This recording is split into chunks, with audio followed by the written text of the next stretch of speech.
সরকারি মাদ্রাসা যে আর খুলছে না ফের বলে দিলেন মুখ্যমন্ত্রী হিমন্ত বিশ্ব শর্মা। এক ভাষণে বদরুদ্দিন আজমল বলেছিলেন যে তারা ক্ষমতায় ফিরলে মাদ্রাসা ফের খোলা হবে। সেটা যে হবে না সেটা হিমন্ত বিশ্ব শর্মা পরিষ্কার বলে দিলেন। আসলে হিমন্ত বিশ্ব শর্মার আমলেই রাজ্যে সরকারি ভাবে পরিচালিত 700-র উপর মাদ্রাসা বন্ধ হয়ে গেছিল। তিনি সেই মাদ্রাসা বন্ধ করে দেন, কিন্তু সেই মাদ্রাসাকে স্কুলে পরিবর্তন করেছিলেন। তিনি মাদ্রাসা বন্ধ করার পক্ষে যুক্তি দিয়েছিলেন যে প্রতিটা মুসলমানের ছেলে মেয়েদের স্কুলে শিক্ষা করে ডাক্তার ইঞ্জিনিয়ার হওয়ার স্বপ্ন দেখা উচিত এবং তাদেরও অধিকার রয়েছে ডাক্তার ইঞ্জিনিয়ার হওয়ার। তাই মাদ্রাসা শিক্ষায় কেউ কখনো ডাক্তার ইঞ্জিনিয়ার হতে পারে না, এবং ডাক্তার ইঞ্জিনিয়ারের যদি কোনো সম্ভাবনা থেকে থাকে কোনো ছাত্রর, সেটাও যাতে তারা না হারায় তার জন্যই মাদ্রাসা বন্ধ করে দিয়ে স্কুলে পরিণত করা হয়েছিল বা পরিবর্তন করা হয়েছিল। আর এ নিয়েই বদরুদ্দিন আজমল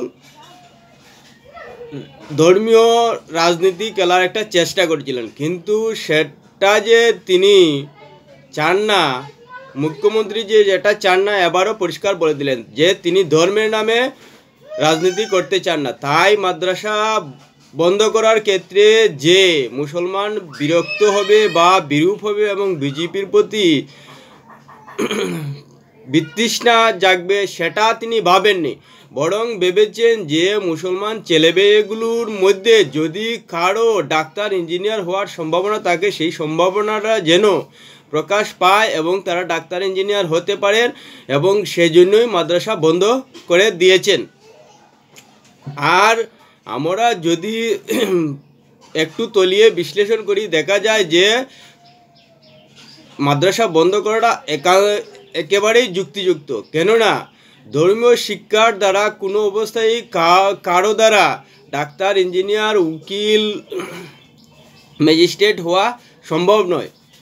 আর এজন্যই ধর্মীয় রাজনীতির ঊর্ধ্বে গিয়ে হিমন্ত বিশ্ব শর্মা মাদ্রাসা বন্ধ করে দিয়ে সেগুলোকে স্কুলে পরিবর্তন করেছেন। এখন আরও তলিয়ে দেখলে দেখা যায় যে আমাদের সমাজে যে ধর্মীয় গোড়ামি রয়েছে, ধর্মীয় কুসংস্কার রয়েছে, সেগুলো দূর করতে গেলে একমাত্র রাজনীতি পারবে এবং রাজনীতির দ্বারাই সম্ভব, এবং সেটাই করে দেখাচ্ছেন হিমন্ত বিশ্ব শর্মা। আমরা জানি যে মধ্যযুগ থেকেই ভারতে পর্যাপ্ত পরিমাণে টুলে মানুষ শিক্ষা নিত। বিশেষ করে ইংরেজ আসার আগে ভারতে টুল এবং মাদ্রাসা ছিল, কিন্তু এখন টুলের সংখ্যা খুবই নগণ্য, প্রায় দেখাই যায় না। সেখানে কিন্তু মাদ্রাসা এখনও বহাল তবিয়তে রয়েছে। আসলে ধর্মীয় একটা কঠোর বিধিনিষেধের কারণেই সেই মাদ্রাসা শিক্ষাটা এখনও সেভাবে বিলুপ্ত হয়নি, বরং সেটা দিন দিন বাড়ছে এবং এটাকে ধর্মীয় একটি অবিচ্ছেদ্য অঙ্গ বলে ধরে নেওয়া হয়েছে। যার কারণে স্কুল শিক্ষা নিলেও অনেকে ব্যক্তিগত স্তরে মাদ্রাসা শিক্ষাটা নেন, কিন্তু মানুষের ব্যবহারিক জীবনে যে ধর্মীয় শিক্ষার কোনো গুরুত্ব নেই সেটা বলাই যায় এবং সেটা পরীক্ষিত। ধর্মচর্চা অন্য বিষয়, কিন্তু ধর্মীয় শিক্ষা আরেকটা বিষয়। ধর্মচর্চার সঙ্গে ধর্মীয় শিক্ষা জুড়ে দিলে কখনোই একটা মানুষের সার্বিক বিকাশ হতে পারে না, বা একটা শিশুর, একটা ছাত্রর কোনো অবস্থায় সার্বিক বিকাশ হতে পারে না। তাকে উপযুক্ত শিক্ষা দিতে গেলে বৈজ্ঞানিকভাবে পরীক্ষিত স্কুল শিক্ষা তাকে দিতে হবে, এবং তার ভবিষ্যৎ উজ্জ্বল করতে হলে স্কুল শিক্ষার মাধ্যমেই সেটা সম্ভব। এবং স্কুল শিক্ষাই সমস্ত শিক্ষাটা দেয় যেটা মানুষকে একটা পরিপূর্ণ শিক্ষিত মানুষ হিসেবে গড়ে তুলতে দরকার। তাই হিমন্ত বিশ্ব শর্মার মাদ্রাসা বন্ধ করার মধ্য দিয়ে একটাই বার্তা আসে বা যাচ্ছে যে রাজনীতি ইচ্ছে করলেই সমাজ থেকে ধর্মীয় গোঁড়ামি এবং ধর্মীয় কুসংস্কার দূর করতে পারে এবং সেটা সমাজের কল্যাণে লাগে এবং লাগবে। আর যদি পুরাতন ধর্মীয় সংস্কার এবং গোঁড়ামি ধরে রাখার চেষ্টা করা হয় তাহলে কিন্তু কোনো অবস্থায় সেটা বর্তমান যুগে গ্রহণযোগ্য হতে পারে না, হয় না। সেটা টুল হোক, মাদ্রাসা হোক বা অন্যান্য যে কোনো ধর্মীয় শিক্ষার ক্ষেত্রেই হোক না কেন।